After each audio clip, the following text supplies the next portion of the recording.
Hi, welcome to Love Saranghae with Peter and Andrea. In the next 30 minutes, we'll take you on a journey into the exciting world of entrepreneurship, relationships, and the secrets behind achieving that coveted glow. Are you ready? Let's go.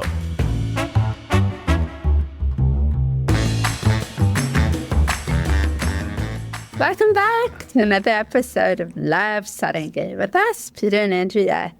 Today, we're tackling a big debate in the skincare world. Retinol or Retinal versus Bakuchiol. What are they? What's the difference? Which one is right for you? And is the natural alternative really just as good? Stay tuned as we break it down. Well, Andrea, you sound like a game show host. I'm getting better at this. Maybe that's a good thing. So to our listeners out there who've been listening for a long time, you already know that we've done a number of shows and discussions on retinol before, and Retinal, because obviously we launched our own Retinal product.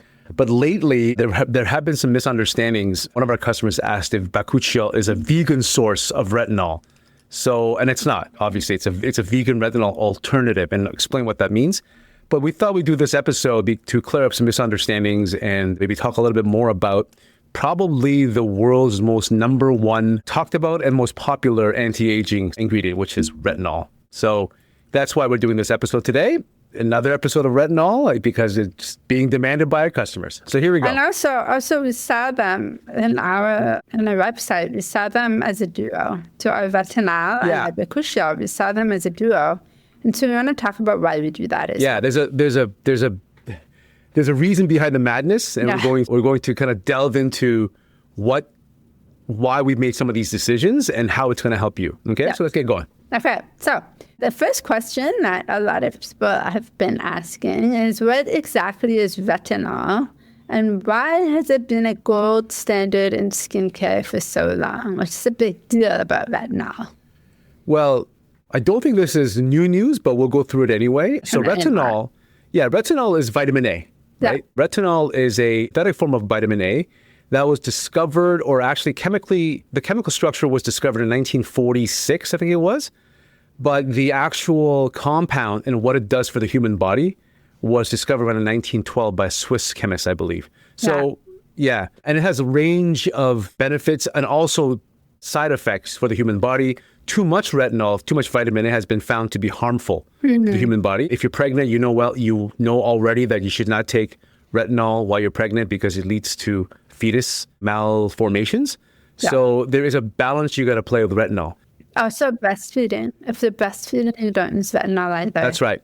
The active ingredient that you're looking for is retinoic acid, and retinol is a stable derivative that was synthesized in a lab to mimic the vitamin A that we get through our bodies when we eat meat. Because vitamin A comes from organ meats and dairy products. The vegan side of that is carotenoids that comes from plants. So what happens is carotenoids convert to retinol, which converts to retinal, which then converts to retinoic acid. So there's conversions. So if you take retinol, it takes 2 conversions to get to retinoic acid. If you're taking carotenoids, which is the plant-based version, then it's a 3-step conversion to retinoic acid. That's the reason why you don't take carotenoids to get to retinoic acid, because a greater form of retinol was already available. Mm-hmm. And now retinaldehyde, which is retinal, is now available and stabilized. So to be honest, you don't need to be taking retinol. Take retinal. It's closer to form in retinoic acid. But that wasn't... less side effects. Exactly. For the skin to observe. Because it's closer to retinoic acid, it's much more powerful, much more pure, and has less side effects. Yeah. The conversion process, avoiding the extra conversion process, avoids the side effects. But retinol was not an option before. It is now, right? And the reason why it's a gold standard in skincare is because it's one of the oldest ingredients in skincare. And it's been studied for over 50 years now, 50, 60 years. And it's one of the only compounds in high concentrations that have been clinically shown and proven to reduce fine lines and wrinkles. Yeah. That's the reason why it's gold standard. And it still is. In North America anyway. I mean, in North America. Yeah. There's in other parts of the world, they're coming up with other things to replace it or to supplement it. but in North America, for sure, retinol is like the product. Well, I mean, yeah, in Korea, retinol was not well known. It is getting a little bit more popular right now, but it was not well known for decades because our tradition depends on herbal medicine, right? Yeah. And Plants. And plants, and it's all about not fixing problems, but about preventing problems. Exactly. So, young girls in Korea start a skincare routine, a foundational skincare routine very early on. Whereas in North America here, it's all about you got acne, that you put, benzoyl peroxide. You have oily skin, you wipe it off. You have dry skin, you put a little bit of moisturizer on. There's no thought process. I have a problem, there's a solution. But in Asia, it doesn't work that way. It's more preventative. It's much more preventative, much more plant-based, herbal-based, because that's all we had access to. We did not have the facilities to replicate retinol back then. So so it's kind of converging, but because now Korea is a first world country, but because of the cultural differences, retinol was never really that popular. Right. What about Bakuchiol? How does it compare to retinol in terms of benefits and results? Yeah. And what is Bakuchiol? Okay, so Bakuchiol is interesting, right? Bakuchiol is a compound that comes from the Babchi plant, which is very popular in Ayurvedic Indian medicine. The Babchi plant comes actually from the West Indies. It's taken on the moniker of the plant-based retinol because the function of what Bakuchiol does in terms of skin cell turnover, in terms of exfoliation, in terms of collagen expression, gene expression, dealing with hyperpigmentation, all of this is very similar to the mechanisms of how retinol works, right? It just happened to be found in nature. And then, and I don't know when the Bakuchiol compound was isolated and found out, but we only really came about Bakuchiol from our Korean partners, I think about 5 years ago. So it's a fairly new compound in the skincare world. And that's the reason why there's only a handful of studies that study Bakuchiol for the effects, the anti-aging effects compared to retinol. So retinol probably has thousands of papers. Bakuchiol is, when we started our Bakuchiol journey, I think there was about 20 research papers that we had access to. Now there's more. Yeah. And the reason why is very simple. Bakuchiol is almost as effective as retinol or retinol, not as effective as retinal. I'll say that right now. Retinaldehyde is more effective in anti-aging. However, it is much safer. So in the sense that it is not UV sensitive, it doesn't mess up your baby if you're pregnant. It doesn't lead to skin irritation, and it's much more versatile in its use. So if you can't use retinol traditionally, Bakuchiol is a great option. Right. And then the cool thing is that you can use them together for the better option. So who should use retinol and who might benefit from choosing Bakuchiol instead? Well, that's a question and answer preference, really. But I guess I'll answer that question this way, like the way we use it, because we test all of our ingredients and products. We've come to kind of understand how things work for us. I believe that if you are not pregnant, and not breastfeeding, and you are definitely, if you are older, if you're a little more mature. What's I think mature? retinol. Like 35? Yeah, I'd say somewhere like 40 and up, 45 and up, where your skin is really, it's missing collagen. It really needs that jolt. I think retinol is a great option. I think it's probably the best option. And also, try if you don't have sensitive skin. Yeah. Well, that's a bit of a misnomer because traditional retinol, yes, that's what I'm talking irritating. about. Sorry, I'm not talking about retinol. I'm talking about retinol. Okay. Retinol is different. Retinol is on sensitive skin. You have less side effects. But it's 20 times more powerful. And it's much, much powerful. Well, let's just say this right now. If you have access to retinol right now, you should not be choosing retinol over retinol. Yeah. You need to choose the derivative that is one step closer to retinolic acid.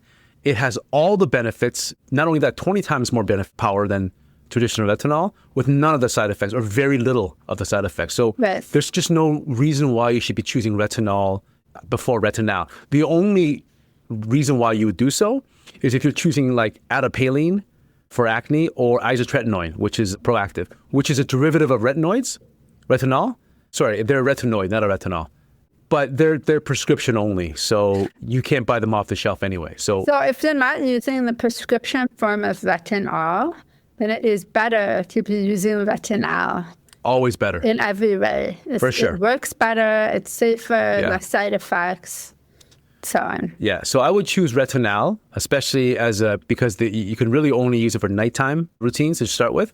Yeah. Bakuchiol, if you can't use Retinal, if you have all the reasons that you can't use Retinal, choose Bakuchiol. But also, if you really want to magnify the anti-aging effects, I would suggest you use Retinal during the nighttime routine and Bakuchiol daytime. That's the reason why we offer the Bakuchiol Retinal combo. That's right. So night and day. The cool thing about the Bakuchiol formula, I find, is that it's very hydrating. So in addition to all the benefits of Bakuchiol, like the ingredient of Bakuchiol, it's also very hydrating. So your skin feels really good all day. And it's not sun sensitive, so you don't need to worry about like things like with vitamin C, you have to put SPF with it if you're using it during the day. Bakuchiol is not like that, whereas Retinal is. So if you are using Retinal during the day, which we don't advise, you must wear sunscreen. Yeah, so if we want to go back to how the formula feels, so the reason why the Bakuchiol feels so hydrating is because it has 15% squalane.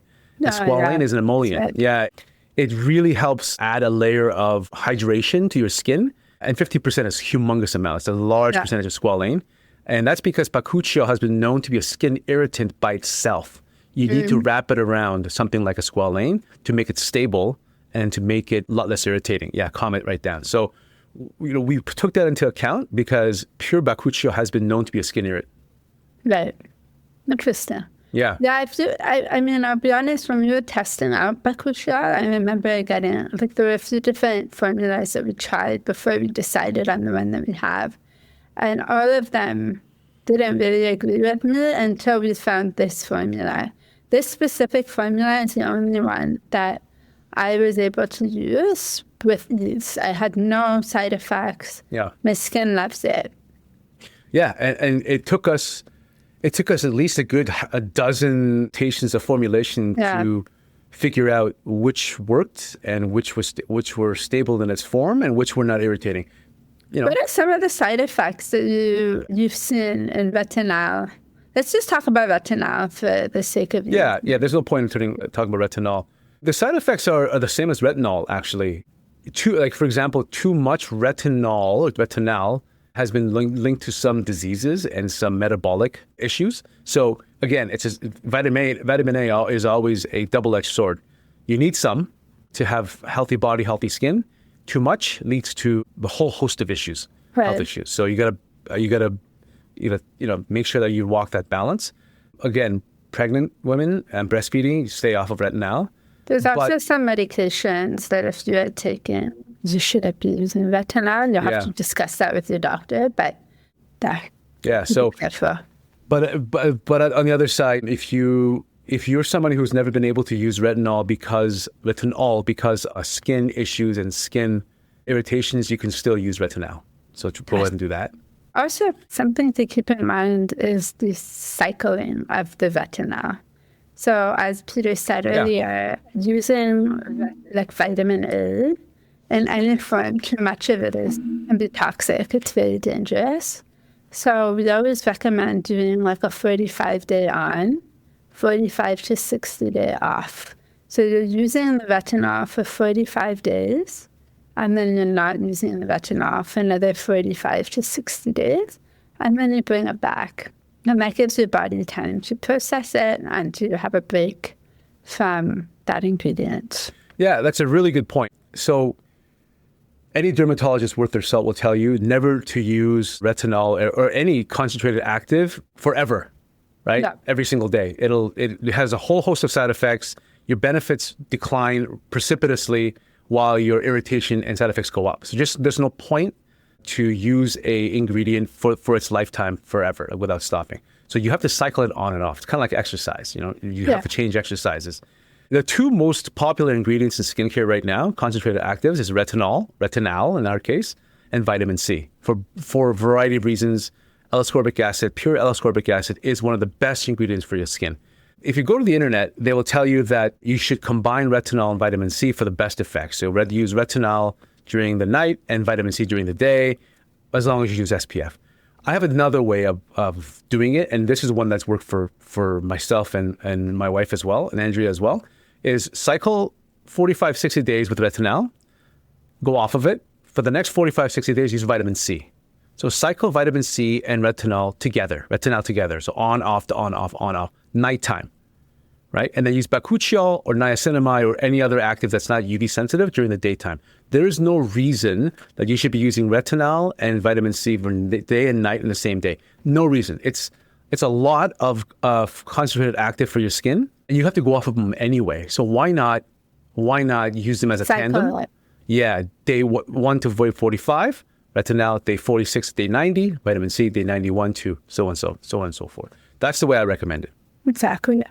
So that answers the next question as to how to use these two ingredients together. So Retinal and Bakuchiol, can you use these ingredients together and how? And we just answered that. So in the morning, use Bakuchiol in your morning routine. And in the evening routine, you're going to use Retinal. Yeah. And then after 60 days, or 45 days rather, you're going to stop using the Retinal and you're going to switch it with vitamin C. And that, in our opinion, that's the best way to use those active ingredients. Well, and we're going to get, somebody's going to ask a question. Actually, we already have. They're going to ask the question, can I use Retinal and Bakuchiol in the same skincare routine at nighttime? Let's say if I don't have a vitamin C. So the answer is it's not going to be any worse for you. Like there's no negative side effect of you stacking on Bakuchiol on top of a Retinal, but the better stack would be to stack niacinamide. The 10% niacinamide is a whole with glutathione or glutathione is a whole host of different concentrated correctives that is non-UV sensitive. You can use day or night. It's better to stack the niacinamide and the Retinal together to get a more synergistic and broad effect than having Bakuchiol at nighttime, because Bakuchiol can be used during the daytime, right? So that's the way I would recommend it. You want to spread it out a little bit so you get the full effect, in my opinion. And that's the reason why I always say to my customers, the most versatile concentrated corrective we have is our 10% niacinamide serum. The word is versatile. You can use that serum in almost any scenario to stack it with any other corrective, and it enhances that other corrective, the first corrective, quite a bit. Like it works really well with vitamin C, Retinal, Bakuchiol together to kind of magnify its effects. Do you use the niacinamide before the active? No, after. So what you would do is you want to stack the concentrated corrective that you want to take advantage of most, and then stack the niacinamide on after that. So you would put the Retinal first, and then the That's niacinamide. What I would do. Now, mind you, if your skin is a little reacting to Retinal, you can do the opposite. You can put the 10% niacinamide on first, and then the Retinal after, and it will blunt the absorption rate of the Retinal, thereby decreasing your side effect. But obviously, they're magic tricks.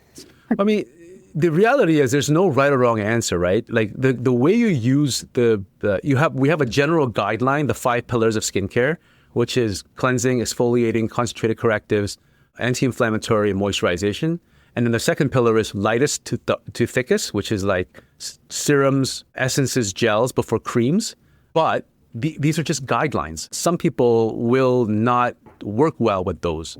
Some people will need to do it at a slightly different angle or order to get the most out of their skincare routine, because putting on 0.1% Retinal right after a toner might be too much for their skin. So you blunt it with the 10% niacinamide. So that's just how you do it. So I think the takeaway here really is just like every body is different, every skin is different.